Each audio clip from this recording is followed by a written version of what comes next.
Hey everybody, I'm just getting the set ready for today's interview, and the topic's gonna be conventional loans. We're gonna be talking about who they're good for, pros and cons, debt to income, and credit score. And at the very end, we got a bonus question for our guest. Seeking-Realestate.com, making real estate easy. Hey, thanks for watching, guys. Thanks for tuning in. So I'm sitting here with Mike. Go ahead and introduce yourself. Michael Keller, aka Mortgage Mike. I'm a mortgage broker here in Northeast Florida. Live here in St. Johns County, Jacksonville area. And tell us a little bit, what does a mortgage broker do exactly? Great question. So a mortgage broker is a little different than your traditional bank. We work for the client. We are the ones who take your application, identify what the best product for you is, and then go to our different wholesale lending partners and find you the most competitive deal for your home financing. And today what we're going to be talking about is conventional loans. So what we're going to cover is who's loan good for, who would best be suited for this type of loan, what are the benefits of a conventional loan, what are the downfalls of a conventional loan, and what kind of credit you need, and then debt to income, and we might touch upon some other areas as well. But so let's talk about it. So a conventional loan, who would this be best suited for in today's market? A highly qualified applicant. The best thing in purchasing a home to have is cash. Not everybody has $300,000 to $700,000 plus dollars cash laying around or willing to use it, even if they did with the rates that we currently have. So there are different product types in the world of lending. So if you're a veteran of the U.S. Armed Forces, you have VA. If you live in a very rural area, you have USDA. If you don't have the greatest credit or some other extenuating circumstance, you might use a product called FHA, which is government backed, and then there's the conventional product. That is your very traditional lending product for typically applicants who have above a 680 credit score, and surprisingly as little as 3% down if it's your first time purchasing. So it's a pretty large group of people that could take advantage of the conventional product. Okay. The conventional loan, let's touch on the interest rates a little bit. So they're typically like 20% for a conventional loan, but what else can you do with the conventional loan as far as interest rates go? So there's a couple things with percentages. You have the interest rate percentage, and then you also have the down payment percentage. So you mentioned the 20%. That a lot of time is what people perceive to be the required down payment for a home in general, let alone just a conventional product, and that is inaccurate. For a conventional loan, if you're a first-time home buyer, as previously mentioned, you can use as little as 3% down to purchase a home. FHA is 3.5%, and VA is 0%. Granted, when you put less than 20% down, there is something called mortgage insurance that's included, and depending on your credit, could be pretty reasonably priced. I've seen it as low as $20 a month. And that's the PMI, right? Correct.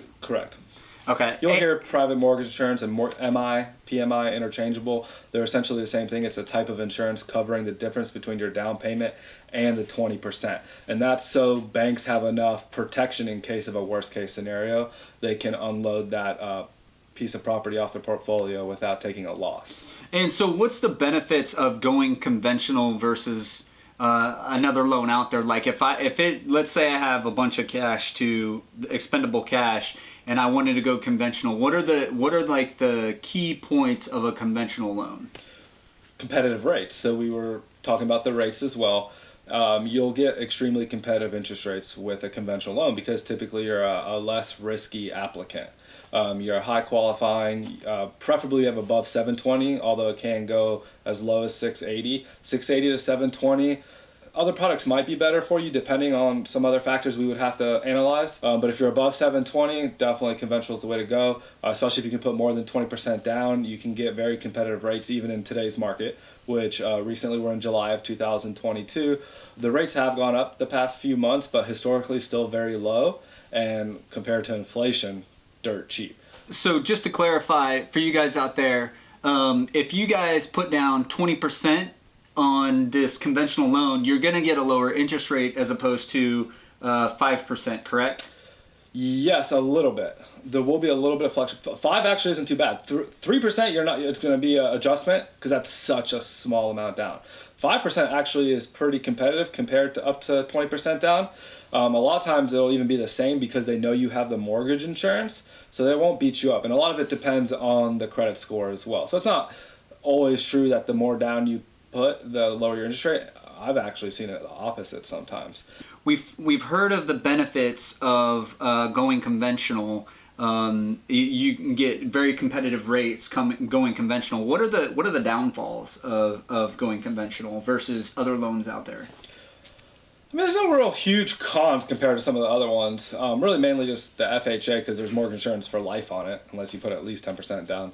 Then it's only 7 years. But I mean, the downfall might be like you don't qualify for it, so you can't have lower credit scores. Yeah, you can't get it, or if you do squeak in not the most favorable terms, it's just financing in general. That could be a pro or con depending on how you look at it and who you talk to. Everybody's got different thought processes on that.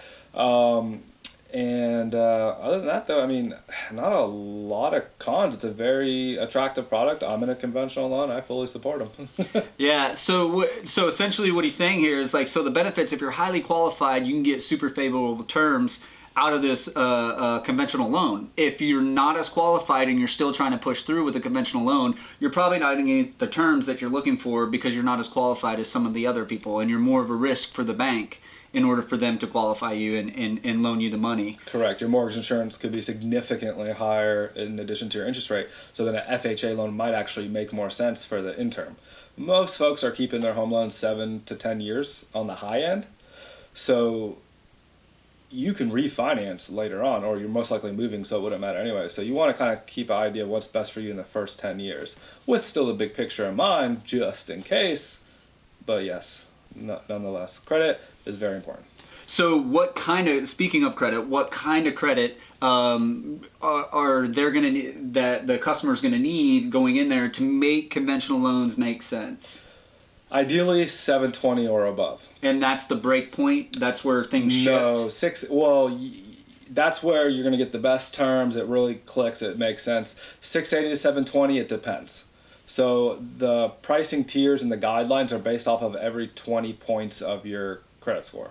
So 680 to 700, 700 to 720, 720 to 740, to 760, and then anything above 760. Anything above 760 is top tier and just a competition at that point. I got it. So that's great. So like he was saying before, it all goes back to the benefits. What he was initially saying, the more qualified buyer you are, the better this is going to be. The credit score is super important for conventional loan. It's super important for all the loans, but conventional loan is where you're really going to start seeing the benefits out of a better credit score. Let's talk about debt to income ratio. So when we're talking about this, what are you particularly looking for when qualifying a buyer for the debt to income ratio, or what's the minimum that they need to be qualified for a typical conventional loan? So it's kind of an inverted relationship. So we can go up to 46.99%. So that's the minimum except the maximum. In most situations, it can go up to 50% with reserves. So I've qualified candidates that had quite a high debt to income ratio of 49.97%, and they had 100,000+ in reserves that they weren't using for the home purchase, and they could still get approved. We run our applications through what's called a AUS, automatic underwriting system. So we'll take the application, we'll make sure it's as accurate as possible, and then there's these loan buying institutions, Fannie and Freddie Mac, and we will run their AUS and see if it gets approved. So if there's extenuating circumstances, like the excessive reserves, then you can get a higher DTI qualify. But that doesn't happen that often. Most of the time we're looking for below 47%, so 46.99. Preferably under 45. 45 to 47 starts getting a little interesting, depending, because of the credit score and other things like that. So AUS may not like a 46.99% DTI applicant who has a 680 credit score, but they might like the 46.99 applicant if they have a 720 credit score. Have you ever been late on a payment for rent?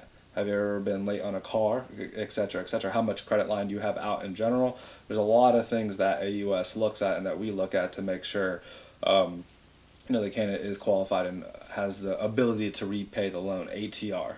So let's circle back to the beginning of that. The 47%, what is that? Is that how much debt they have for how much they make, or Correct. Is that the VERT? That's the debt to the income. Correct. Okay. So income's always going to be the higher number, of course, because you want to have more of that than debt. Yeah. So if you're making $100 and you have to pay $47 out of that to debt, that's your debt to income. Simple simple numbers. We can simple numbers.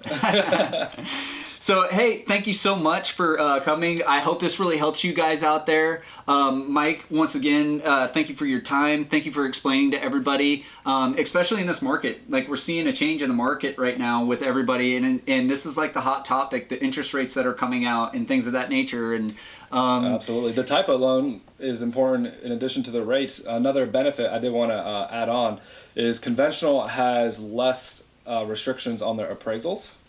And that's important. And they're faster loans at times to be processed. So they're a little more flexible, which sellers like. So in a competitive market, a conventional loan could give you the edge to winning the house. Oh, okay. Oh, nice. And so one last little tidbit. I'll just ask a random question. Let's do it. Where do you think the market will be in 6 months as far as interest rates going? Like, what are you hearing out in your guys' analytics and things like that you're looking at? I'd say you could expect interest rates to be up to 1% higher, but home prices will be stable. And historically, that, which would put us in the high sixes, maybe even the sevens, that'll still be historically low.